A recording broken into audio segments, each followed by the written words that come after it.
degradation and suffering because they're sinful activities. But when Krishna does them, oh, then they're wonderful. Then they're very nice. That's the difference.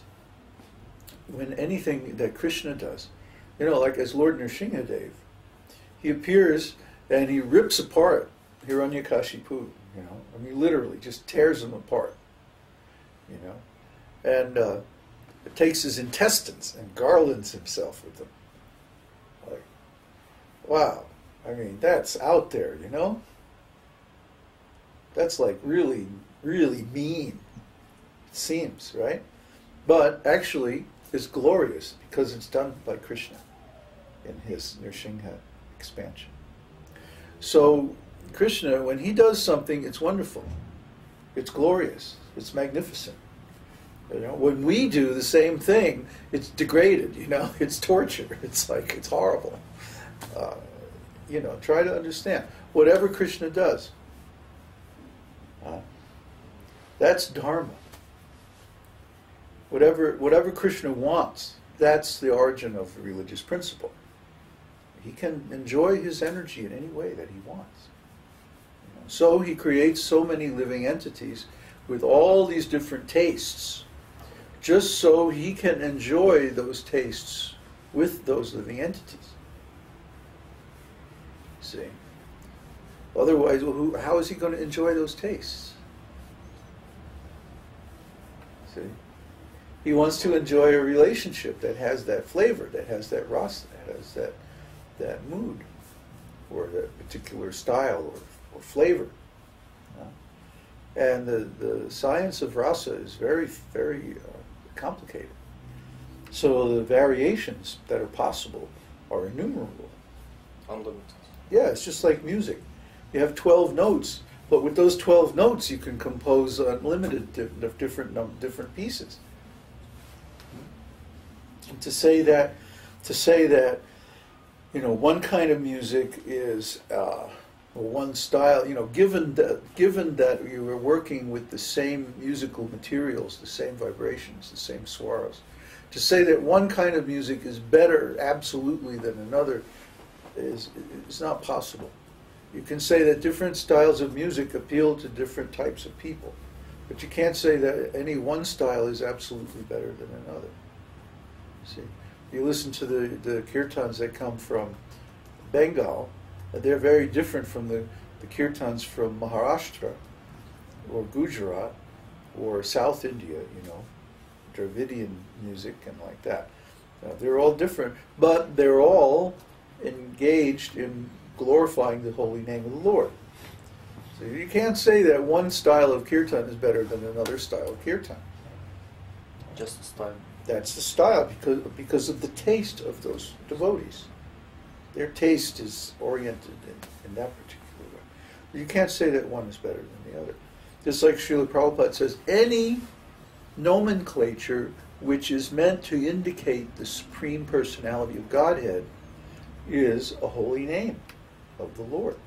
And they are all equal in potency. You can't say that one is better than the other, although we can say that Krishna, in general, because he has more qualities, his worship is higher because it has more possibilities, more different tastes.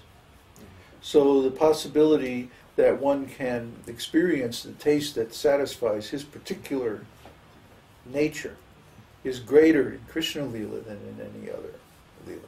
See, like when you worship the Vishnu expansions, for example, those pastimes are strictly regulated by the rules and regulations of the scriptures. They're always in the mood of awe and reverence, regulative devotional service. But then when you get into the higher realms of pastimes, especially Krishna Lila, Chaitanya Lila, they're all on the platform of spontaneous love. So the possibilities are much broader, much greater. Now people whose vision is limited by the conception of regulative devotional service can't understand this.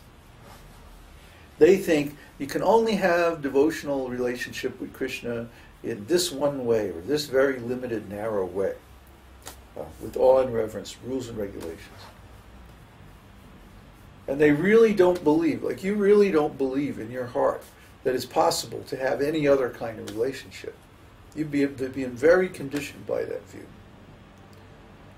You know, so when you see somebody who's in a state of raganuga bhakti, is, you know, having a completely original, unique, rare, personal, direct relationship with Krishna, you think it's a fraud. You think it's fake.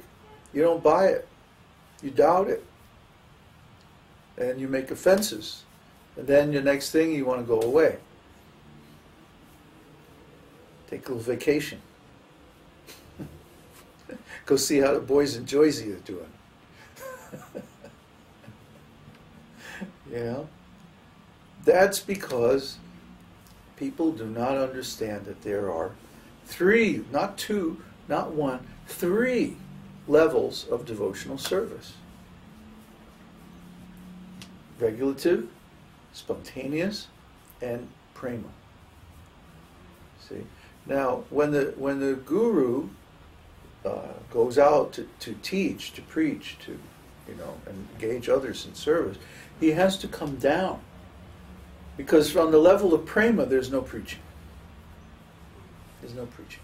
But on the level of raganuga, or which is madhyama adhikari, that's where you can preach. But even in that level, in raganuga, the scope of activities in devotional service is much, much more broader than in the stage of regulative devotional service.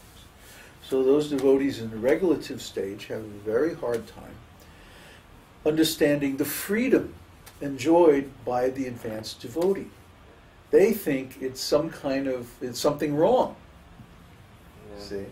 But they can't exercise that kind of freedom because they don't understand. You know, it's like a kid learning to ride a bicycle and he has to have the training wheels on. He can't ride the bicycle without them. He doesn't know how to balance, you know. So if you take the training wheels off, you'll fall down. Of course, when you have the training wheels on, you can't ride the bike as freely. You can't do all the things that you can do. See how that's right there. That's like, yeah, that knot is really. You can't do all the things that you can do in a normal bike, huh? You know, turn and bank and do all that stuff. But at least you don't fall.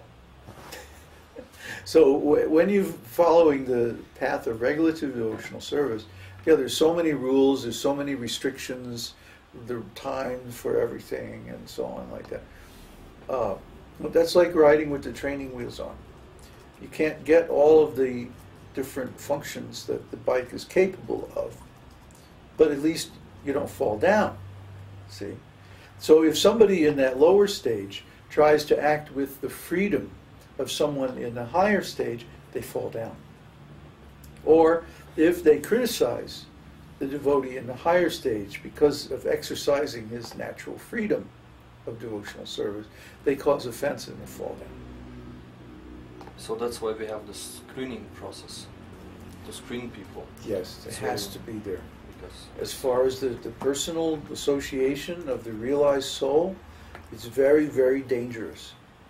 If you accept that association and you're not qualified and you make an offense, you can lose your taste for devotional service completely. And we saw that happen to so many of our God brothers.